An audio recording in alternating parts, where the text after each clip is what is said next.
इधर ऑपरेशन सिंदूर को 1 महीना 5 दिन हो गए हैं, लेकिन हमारे देश का सरकारी तंत्र अभी तक ये नहीं सीख पाया कि देश के जवानों का सम्मान कैसे करना है। सीमा पर जो जवान एक ढाल की तरह खड़े रहकर पाकिस्तानी गोलियों का जवाब देते रहे, उनके लिए हमारे रेलवे विभाग ने ऐसी खटारा ट्रेन का इंतजाम किया जिसमें शायद जानवरों को भी नहीं ले जाया पाता। 3 जुलाई से अमरनाथ यात्रा शुरू होनी है, इसीलिए तीर्थ यात्रियों की सुरक्षा के लिए बड़ी संख्या में बीएसएफ और अन्य सुरक्षा बलों की तैनाती की जानी है। देश के कोने से सुरक्षा बलों के जवानों को ट्रेन के जरिए सीमा तक पहुंचाया जाना है। इसी कड़ी में त्रिपुरा के उदयपुर से बॉर्डर सिक्योरिटी फोर्स की एक टीम को, बीएसएफ की टीम को अमरनाथ यात्रियों की सुरक्षा के लिए ट्रेन से जम्मू भेजा जाना था, लेकिन हमारे रेलवे विभाग ने इन जवानों के लिए जिस ट्रेन का इंतजाम किया था वो किसी कूड़ेदान की तरह दिख रही थी। ये तस्वीरें देखिए,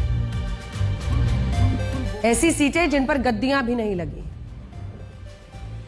ये तस्वीरें देखिए और सोचिए कि हाईटेक ट्रेन चलाने का दावा करने वाली भारतीय रेलवे ने हमारे देश के जवानों के लिए किस तरह की ट्रेन दी है। ट्रेन की बोगियों में कूड़ा कचरा पड़ा है। ऐसा लग रहा है कि इन बोगियों का इस्तेमाल कूड़ेदान की तरह किया जा रहा था।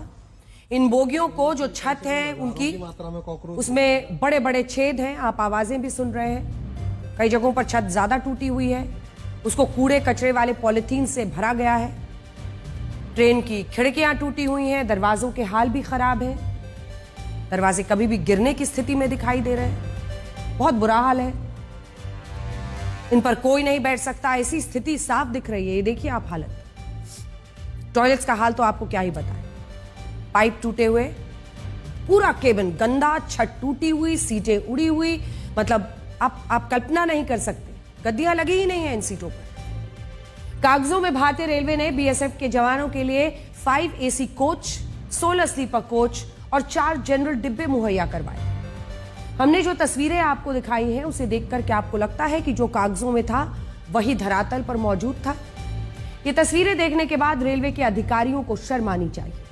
जो जवान भारत के लोगों के लिए सीमा पर अपनी जान देने को तैयार हो जाते हैं, उनको रेलवे के अधिकारियों ने क्या सोचकर इतनी खटारा ट्रेन दी थी?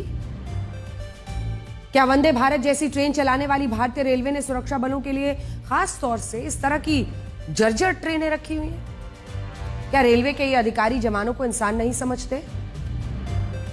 हम आज भारतीय रेलवे के अधिकारियों से पूछना चाहते हैं कि क्या वो लोग अपने परिवार के साथ इस ट्रेन में यात्रा कर सकते हैं? बीएसएफ के लिए खटारा ट्रेन भेजने वाले अधिकारियों की मानसिकता भी सवालों के घेरे में है। जब उन्हें पता था कि देश के जवानों को सीमा पर भेजा जाना है तो उन्होंने इस ट्रेन को किस मानसिकता से चुना? क्या वो जवानों को टॉर्चर करना चाहते थे? हालांकि बीएसएफ के जवानों को इस ट्रेन से जम्मू नहीं भेजा गया है। ऐसा इसलिए हुआ क्योंकि बीएसएफ के अधिकारियों ने इस ट्रेन का मुआयना किया और फिर बीएसएफ के अधिकारियों ने ही ट्रेन को रिजेक्ट कर दिया। बीएसएफ के अधिकारियों ने रेलवे विभाग से इस ट्रेन को बदलने की अपील की, जिसके बाद दूसरी ट्रेन से जवानों को जम्मू के लिए रवाना किया गया। आज उसके बाद से रेलवे मंत्रालय ने उन अधिकारियों के खिलाफ कार्रवाई भी की जिन्होंने ये ट्रेन तय किया था रेलवे के लिए, उन बीएसएफ के जवानों के लिए। लेकिन आज रेलवे के अधिकारियों की दोहरी मानसिकता पर सवाल उठाना जरूरी है। भारतीय रेलवे ने सेलिब्रिटीज के लिए हाईटेक ट्रेन का इंतजाम किया। देश की सुरक्षा करने वाले जवानों के लिए किस मानसिकता से ये कचरा ट्रेन दे दिया? आपको याद होगा कि 8 मई की रात को पाकिस्तान ने ड्रोन और मिसाइलों से हमले किए थे। उसी रात हिमाचल प्रदेश के धर्मशाला में आईपीएल का एक मैच चल रहा था। पाकिस्तान के हमले के बाद इस मैच को रद्द करके स्टेडियम में ब्लैकआउट कर दिया गया था। युद्ध जैसे हालात बनने की वजह से खिलाड़ियों को वहां से निकालना जरूरी था, इसीलिए उन्हें पठानकोट से स्पेशल वंदे भारत ट्रेन से दिल्ली लाया गया था। रेलवे ने बाकायदा इसके खास इंतजाम किए थे और अच्छी बात है, ये इंतजाम होना भी चाहिए। कई सरकारी जो एक्स अकाउंट्स हैं उनसे ये पोस्ट भी डाला गया और जनता ने भी खूब वाहवाही की और वाहवाही बटोरी भी गई और ये अच्छा है, हम इसे गलत नहीं ठहरा रहे। ये ऐसा इंतजाम हमें देना था, हमारे देश के मान की भी बात थी। इंटरनेशनल खिलाड़ी थे, हमारे अपने खिलाड़ी थे, वही खिलाड़ी जो भारत का सिर गर्व से ऊंचा करते हैं। लेकिन ये खिलाड़ी प्राइवेट टूर्नामेंट खेलने के लिए गए थे, अच्छी बात है, आपने उनके लिए स्पेशल वंदे भारत ट्रेन लगाई। लेकिन दूसरी तरफ किस मानसिकता से आप ग्रस्त हैं कि जो जवान सीमा पर पाकिस्तानी हमलों का जवाब दे रहे हैं, उन जवानों के लिए भारतीय रेलवे ने अपना कूड़ादान पटरी पर उतार दिया। भारतीय रेल अधिकारियों की दोहरी मानसिकता इसमें दिखती है। हम उनसे पूछना चाहते हैं कि क्या उन्हें ये ट्रेन डंप नहीं कर देना चाहिए, और डंप कर देना चाहिए तो फिर ऐसे में ये ट्रेन क्यों दिया गया। इस खबर के बाद रेल मंत्रालय जो है वो एक्शन में आया। रेल मंत्री अश्विनी वैष्णव ने भारतीय रेलवे के अलीपुरद्वार मंडल के 4 वरिष्ठ अधिकारियों को फौरन सस्पेंड कर दिया। इस मामले की जांच के आदेश दिए। इसके अलावा यह भी तय किया गया है कि बीएसएफ जवानों के लिए स्पेशल ट्रेनें चलाई जाएंगी और उसमें सुविधा का पूरा ध्यान रखा जाएगा। तो ऑलरेडी एक्शन कल ही लिया जा चुका था। वो ट्रेन की रेक कल ही रिप्लेस कर दी गई थी और जो 4 अधिकारी इसके लिए जिम्मेदार थे उनको सस्पेंड भी कर दिया गया था।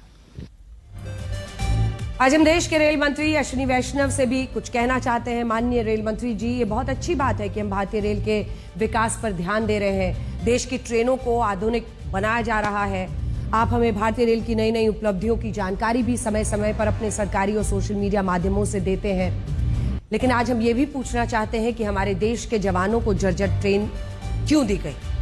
इस पर आप 4 अधिकारियों पर कार्रवाई तो कर चुके हैं, लेकिन उस मानसिकता को आप कैसे बदलेंगे। आज ये भी पूछना चाहते हैं कि जिस तरह के निर्देश आपने आज दिए हैं, क्या वैसे निर्देश और उस पर सोच विचार पहले से एक एसओपी नहीं बनानी चाहिए थी, जिसमें जब हम देश के जवानों के लिए, बीएसएफ के जवानों के लिए हम ट्रेन भेजें तो क्या उसका एक स्टैंडर्ड ऑपरेटिंग प्रोसीजर हो। यह जरूरी है कि हम देश की सुरक्षा में लगे जवानों का सम्मान करें, ना कि उन्हें किसी कचरा भरने वाली ट्रेन में सफर करने के लिए मजबूर करें। वो तो बीएसएफ के अधिकारियों ने रिजेक्ट किया, वरना अगर वो मजबूरी में स्टैंड नहीं लेते तो सोचिए। ये भी सोचना चाहिए कि आखिर इस तरह की जो खटारा ट्रेन है वो रेलवे ट्रैक पर चल क्यों रही है। इन ट्रेनों को तो पूरी तरह से नष्ट होना चाहिए। ऐसी ट्रेनें और बोगियां हादसे का कारण बन सकती हैं।